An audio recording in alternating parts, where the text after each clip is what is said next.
Lep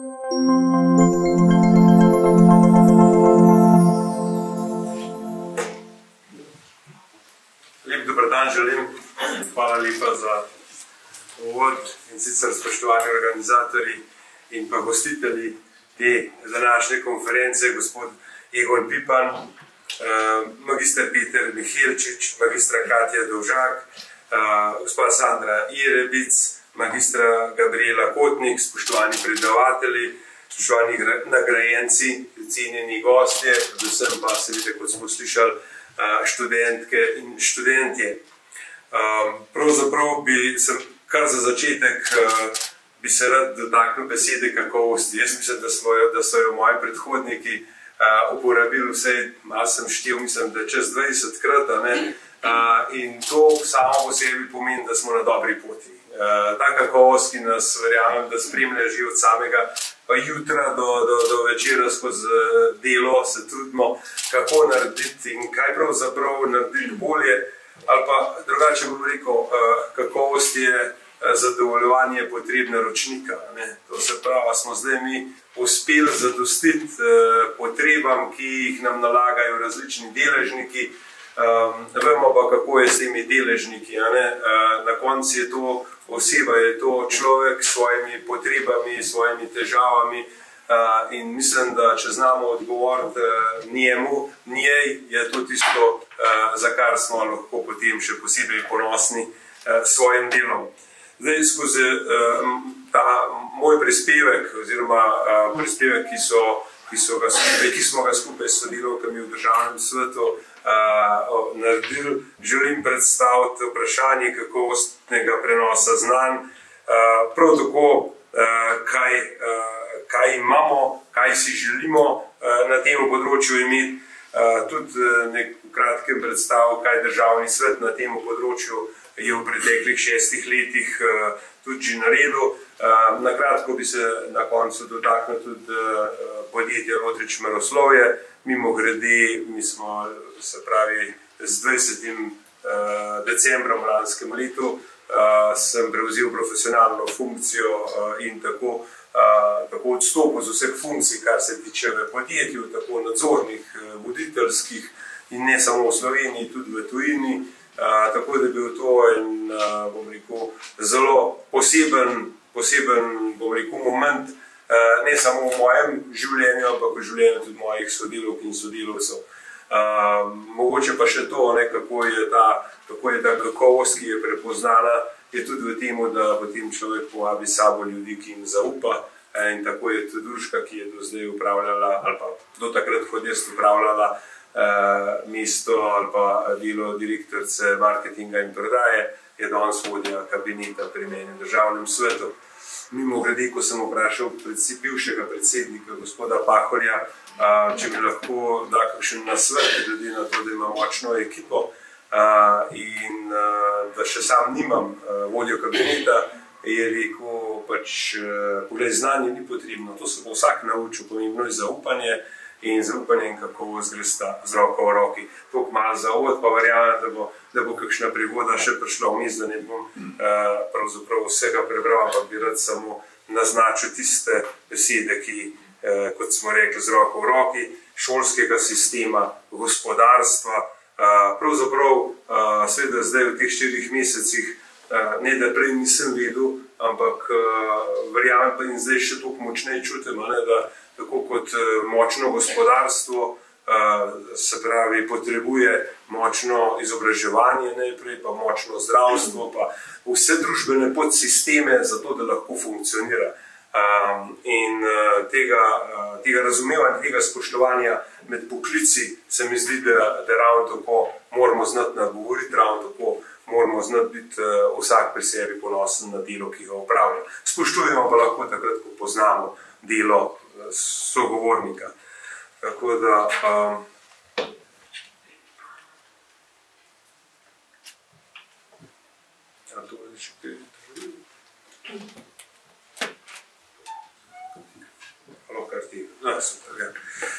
tako kot sem rekel, vsebina tega mojega predstavitve si želim, da da ne bi preveč zahajali iz samega konteksta, vendarle nekaj sem tega že omenil, pa gremo naprej, kaj si želimo, kako pravzaprav nagovoriti to našo kakovost, kaj pomeni, samo to sem že razložil, ampak kakovost in relevanca, ustrezni kadri za gospodarstvo. Kaj so ustrezni kadri za gospodarstvo? Seveda, zelo pomembno je premisliti, lahko pogledamo, kaj se gospodarstvo pričakuje skozi neke ankete. Lahko vidimo, kje se dodatno želi gospodarstvo izobraževati izven, bom rekel, ustaljenih izobraževanj. Se mi zdi pa, da največ pa lahko prenesemo enih navodil, želja gospodarstva in drugih organizacij na način, da se organizirajo tako imenovani sveti, konektori, kakorkoli med gospodarstvom in pa šolstvom, na način, da pride do izmenjave teh potreb, zato ker bomo le na ta način pač uspeli zagotoviti, ali pa da bo šolstvo uspel najti potrebe gospodarstva, ker sam vem, da v gospodarstvu včasih ne znamo dobro opisati teh naših potreb. Seveda znamo povedati, da potrebujemo določeno znanje, pa ne vem, začnemo z več tujimi jeziki, pa potem nadaljujemo z temu, da bi se slovensko znali, da bi zelo dobro znali pisati in brati in uporabljati to slovensko besedo. Potem seveda, da bi znali vso umetno inteligenco, skratka, ne vem, kaj pravzaprav bi radi od človeka, se mi zdi, da bi kar enega robota rabili, da bi vse to delal in ko bi prišel znov in ko bi prišel pač iz izobraževanja, da ga mi lahko zaposlimo že na enem delovnem mestu, ki presega znanja že ne vem koliko 10 ali pa 20 let starih mačkov na tistem delovnem mestu. Pač tako ne gre. Po drugi strani pa tudi razumem in vem, da bi se v šolskem sistemu marsikaj lahko spremenilo, kolikor bi pravzaprav razumeli trenutne razmere, potrebe, ki sem jih pravkar naštel. Mislim, da bomo že v nadaljevanju pač prišli do tega zloglasnega chat GPT-ja, kjer pravzaprav mi je ena vaša kolegica razložila, da zdaj pisanje eseja ni več izziv. Ampak pravzaprav dajmo v krogu obrniti, naj pa ta umetna inteligenca napiše ta esej, pa potem študentke in študenti ocenijo, kaj je prav in kaj je narobe. Skratka, nekako bo potreben, se mi zdi, zamenjati naše razmišljanje, kako ljudi naučiti in s tem se vsak dan srečujete, ampak verjamem, da tudi to, kaj pravzaprav pomeni, kaj pomeni 5, kaj pomeni 3, ocena. In ko sem se pogovarjal ob obisku vaših kolegov, s čim vse se v srednjem in osnovnem šolstvu srečujejo, potem dejansko človek res pomisle, kje smo starši pustili vzgojo naših otrok, vnukov in kakorkoli.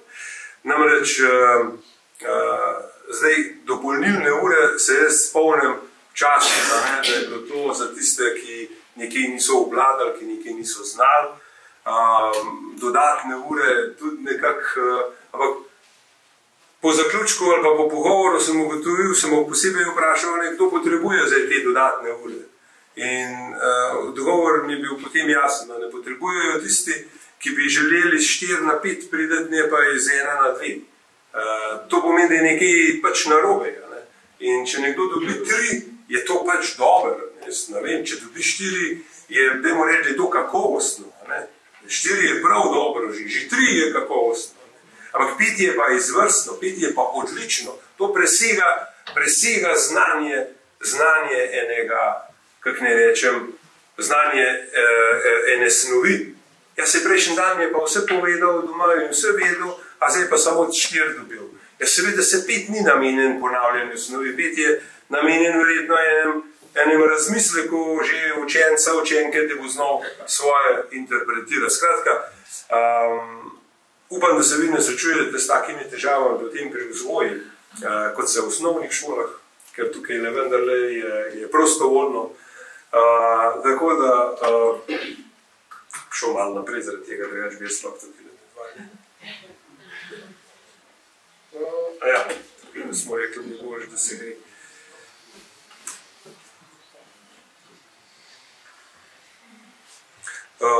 Naslednja, to se pravi znanje brez smisla in duše. Se mislim, da sem skozi to že pravzaprav sprehodil. Ne vem, tale pozno zaposlovanje, ne vem, ali je bolonska stopnja zdaj nekaj, kar je bilo dobro zamišljeno, pa slabo izvajamo, ampak kakorkoli gledam, je problem v tem, da so učenke in učenci oziroma mladi so zmeraj del v izobraževalnem sistemu. Zmeraj manj imajo praktičnega izobraževanja, govorim za naprej. Kaj je to? A to zdaj smo naredili spet en usmerjen izobraževanje, kot v mojih letih, ali se bomo vrnili nazaj? Zato ste vi poklicani tukaj in jaz verjamem, da boste svojim znanjem in kompetencam to naredili. In v pogovoru z ministrom dr. Papičem sem zasledil razmišljanje o tem, da bi uvedli dodatno praktično izobraževanje 3 semestre, se pravi nazaj 1 leto podaljšanje na 4 leta, potem vse skupaj. Skratka, še enkrat poudarek na tem povezovanju gospodarstva in pa šolstva. Tukaj noter se nanizal verjetno teh številkov, tudi ne bi zdaj preveč predstavljal, zaradi tega, ker če bi koga zanimali, verjamem, da imate teh podatkov sami veliko, sicer bo pa tudi na voljo ta prezentacija. No, ker sem že ravno pri dualnem sistemu in vajeništvu, je to najlažje prikazati, kaj si pravzaprav gospodarstvo želi tudi na višjih nivojah izobraževanja. Seveda ni atraktivno, če mora starš reči, ja, upiš se za vajenca. Koliko izmed nas bi želeli, da bi se naši otroci izobraževali na 3-letni vajeniški stopnji? Zelo malo. Zelo malo in sicer zaradi tega, ker ni atraktivno. Kako že rečejo kuharju, kako že prej rečeno? To so šefi. Tako zaradi tega smo pogruntali mi, ki jih še bolj vleče. Dajmo mi še na temu našemu področju nekaj urediti za to, da ne bo samo vajeništvo. Kljub vsemu so je opisali, mislim, da nekaj dobrih 200, ali imamo napoved za 200 dijakov oziroma vajencev. To se pravi, to je že napredek za 100% pravzaprav. Zakaj se ne razvije, ne vem. Verjamem, da je predvsem šolska sredina tista, ki ali omogoča, poznam šolski center najbolj v Škofji Loki, ker iz tega konca prihajam in tam je praktično polovica vajencev. Samo je pa tudi nekaj res. Podjetja v tem škofjeloškem delu pravzaprav iščemo vajence, ki že takoj iz osnovne šole jim dajemo štipendije, jih spodbujamo. In potem, recimo, kot je zelo dober primer LTH Castings, oni imajo prav učilnico samostojno tudi izven šolskega sistema. Potem se dogaja, da vzamemo vajenca, ga skupaj z drugim podjetjem delimo v smislu, da spozna čim več znanj. Podjetja določena smo zainteresirana, vendar pa jaz mislim, da ko so bili izpostavljeni mentori v podjetjih in pa zaveza vodstev za to je, bom rekel, res ključna. Pri tem bi rad opozoril na kadrovske štipendije. Tudi v državnem svetu smo opozorili na kadrovske štipendije. Zdi se mi prav, da bi vse štipendije, ni važno koliko kdo dobi, če ne tako rečem, ali so to državne, ali je to Zoisova, ali je to kadrovska štipendija. Oziroma, ja, kadrovska štipendija. Vse štipendije, Zoisova pa državna se zdaj izključuje. Upajmo, da bomo dosegli spremembo pravil in rekli, da je Zoisova pač za tiste, ker se ve, za nadarjene, za tiste ne gre. In pa seveda tudi kadrovska štipendija, ki jo mladi ne želijo, zaradi tega, ker po mojem tudi starši ne želijo, zaradi tega, ker se potem vežejo na določeno podjetje, plus tega jim pa gre kot, se pravi, v dohodnino oziroma v breme, ko recimo, če želijo prejemati določena sredstva. na kakršen koli drug način. Torej, mi moramo, in seveda smo tudi dejansko, to ne imamo naprej napisano, ne, to imamo v državnem svetu kot ena izmed ciljev, da ga dosežemo. Ja, zdaj, evo, tukaj so, kaj na to temo že počel državni svet v zadnjih 6 letih, in sicer tukaj je našteto, ne bi bral, jaz vas bi opozoril na aktualni posvet, ki bo 29. maja, aktualne težave slovenskega vzgojno-izobraževalnega sistema. Zdaj, tukaj noter gre za to, da damo premislek in pravzaprav, da damo mesto učitelja, učiteljice, tako kot je bilo to včasih, če nam bi to uspelo. Ali pa da se vsej približamo temu. Kaj to mislim povedati? Ker prihajam iz podeželja, pač ta oseba, ta učiteljica je bila zelo spoštovana oseba. Njeno mnenje je štelo. Ob kakšni obletnici je napisala knjigo. Ob proslavah je vodila krožke nastopanja otrok. Pravzaprav celo družbeno življenje v tem kraju je temeljilo na učiteljih in učiteljicah. To je ena zadeva in zato so bile seveda tudi spoštovane, tako kot zdravniki in odvetniki, potem pa sam še duhovni postane, se mi zdi. Ampak vse potrebujemo. Torej, tukaj noter mislim, da kdor ima čas, kdor bi lahko, pa mislim, da bo tudi se spremljano preko povezav. Zdaj pa nekaj, kakšne imamo izkušnje v podjetju. Mladi meroslovec, recimo, kako zdaj približati eno določeno panogo mladim.